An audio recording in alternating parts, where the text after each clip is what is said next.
भारत से पंगा कनाडा को पड़ेगा भारी। अपने पैरों पर खुद कनाडा ने मारी कुल्हाड़ी। भयंकर आर्थिक तबाही झेलेगा भारत का नया दुश्मन। G20 और चंद्रयान पर पाकिस्तान में आंतरिक कलह शुरू।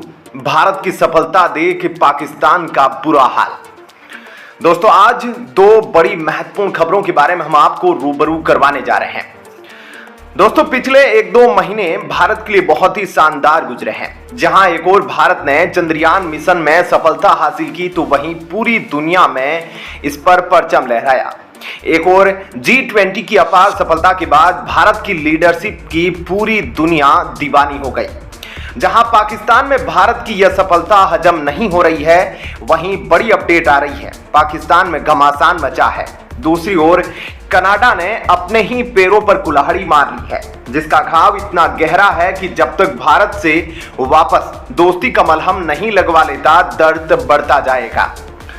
दोस्तों, बिना बात के अपना ही नुकसान करना कोई कनाडा से सीखे, क्योंकि भारत और कनाडा के बीच संबंध अपने सबसे बुरे स्तर पर पहुंच चुके हैं।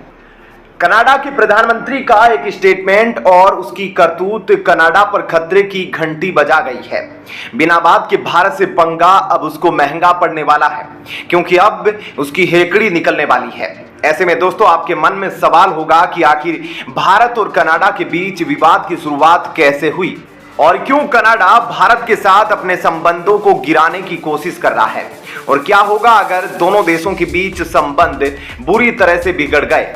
इन तमाम बातों के बारे में हम जिक्र करेंगे। दोस्तों, भारत और कनाडा के विवाद की शुरुआत आपको बता दूं कि 9 और 10 सितंबर के दौरान हो गई थी। दरअसल उस समय G20 में शामिल होने के लिए कनाडा के पीएम जस्टिन ट्रूडो भारत आए। हालांकि भारत और कनाडा के बीच काफी समय से खालिस्तान मुद्दे को लेकर आपस में विवाद है। कनाडा खालिस्तान का पालनहार है। कनाडा में कई भारत विरोधी खालिस्तानियों की गतिविधियों पर वहां की सरकार मौन रही है, जिस पर भारत सरकार की ओर से काफी बार सवाल उठाए गए। लेकिन जब G20 में कनाडा का प्रधानमंत्री भारत आया, तो इस दौरान उनकी मुलाकात भारत के प्रधानमंत्री नरेंद्र मोदी से हुई। पीएम मोदी ने ट्रूडो के समक्ष खालिस्तानी गतिविधियों का मामला उठाया था।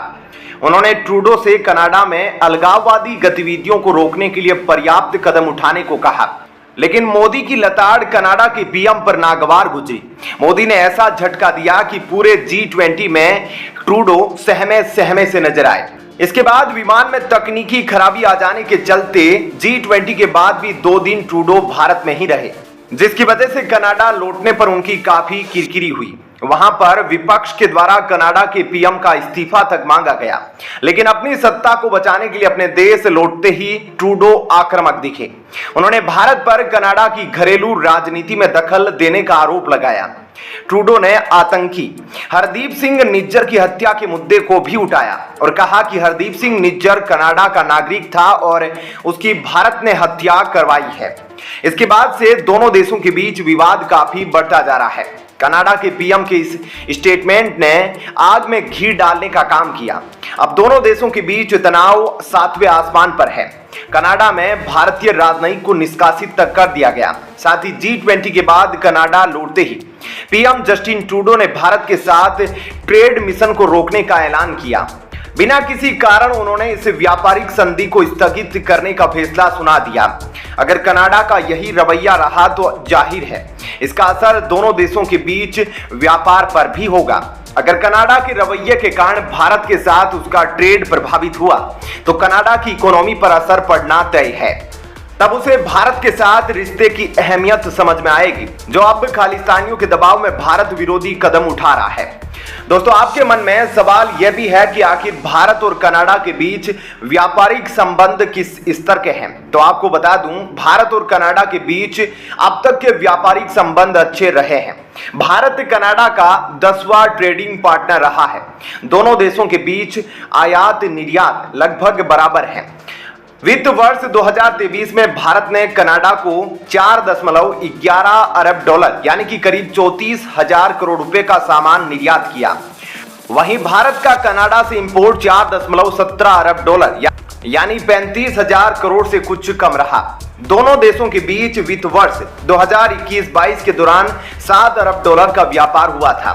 वहीं वित्त वर्ष 2022-23 में 8.16 अरब डॉलर का व्यापार हुआ। हालांकि ट्रेड को लेकर कनाडा की निर्भरता भारत पर अधिक है। अगर कनाडा भारत की व्यापारिक लिस्ट से हटता है तो भारत के पास ऐसे देशों की कतार है जो भारत में व्यापार करना चाहते हैं। ऐसे में अब बात करते हैं आखिर भारत के द्वारा कनाडा को किन वस्तुओं का निर्यात किया जाता है। तो दोस्तों, भारत से कनाडा को हीरे जवाहरात, बहुमूल्य रत्न, दवाइयां, रेडीमेड कपड़े, अनस्टिच कपड़े, ऑर्गेनिक रसायन, हल्का इंजीनियरिंग सामान, लोहा और स्टील निर्यात करता है। भारत और कनाडा के बीच व्यापार आसान होने की वजह से भारत ने बड़ा निवेश भी किया है। वहीं भारत में 600 से अधिक कनाडाई कंपनियां काम कर रही है। कनाडा के साथ संबंध बिगड़ने पर वहां नौकरी धंधे पर असर पड़ेगा। भारत कनाडा से कृषि और बागवानी से जुड़े उत्पाद खरीदता है। भारत में इस बिजनेस में अधिकांश भारतीय मूल के पंजाबियों का वर्चस्व है। अगर दोनों देशों के बीच ट्रेड प्रभावित होता है तो इसकी सीधी मार कनाडा में कृषि और बागवानी के व्यवसाय से जुड़े लोगों पर होगी। साल 2017 में ऐसा देखा जा चुका है, जब आपको बता दूं कि भारत ने कनाडा से पीली मटर के आयात पर टैरिफ बढ़ाकर 50% कर दिया था। इसके बाद कनाडा का मार्केट बुरी तरह से टूट चुका था, उसको गहरा झटका लगा था। तो उधर भारत भी कनाडा से दाल, न्यूज प्रिंट, कोयला, फर्टिलाइजर, वुड प्लप और एल्यूमिनियम जैसे सामान इंपोर्ट करता है। लेकिन अगर विवाद बढ़ता है तो भारत किसी दूसरे मित्र देश से सामानों को इंपोर्ट कर सकता है। भारत कनाडा से दाल की सबसे ज्यादा खरीदारी करता है। हालांकि इसके लिए भारत के पास अन्य मित्र देशों के विकल्प खुले हैं। भारत इन सामानों के लिए कनाडा पर निर्भर नहीं है। अगर विवाद बढ़ा तो असर दोनों पर होगा। खैर, आपका क्या कहना है भारत और कनाडा के बीच बिगड़ते रिश्तों पर? क्या भारत को कनाडा पर और सख्त एक्शन लेना चाहिए? इस पर अपनी राय जरूर बताइएगा। उधर दोस्तों, पाकिस्तान में भारत की सफलता के बाद अंतर कलह शुरू हो गई है। पाकिस्तान के अंदर का घाटा जंग छेड़ चुका है।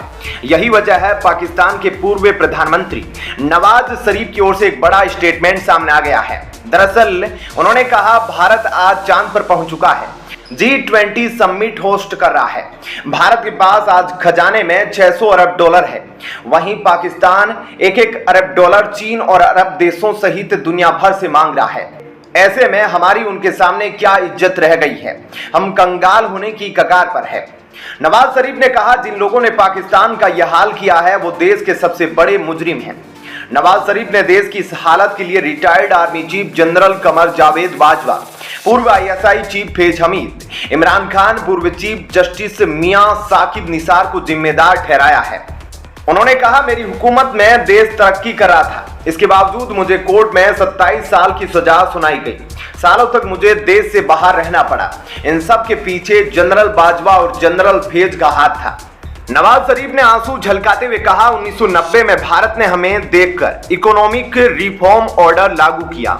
आज देखिए उनका मुल्क कहां पहुंच चुका है। जब वाजपेयी जी भारत के प्रधानमंत्री बने थे तब उनके पास में 1 अरब डॉलर भी नहीं था और आज उनके पास 600 अरब डॉलर है। ऐसे में क्या कहना है आपका इन दोनों खबरों पर? कमेंट सेक्शन में जरूर बताएं। धन्यवाद। जय हिंद।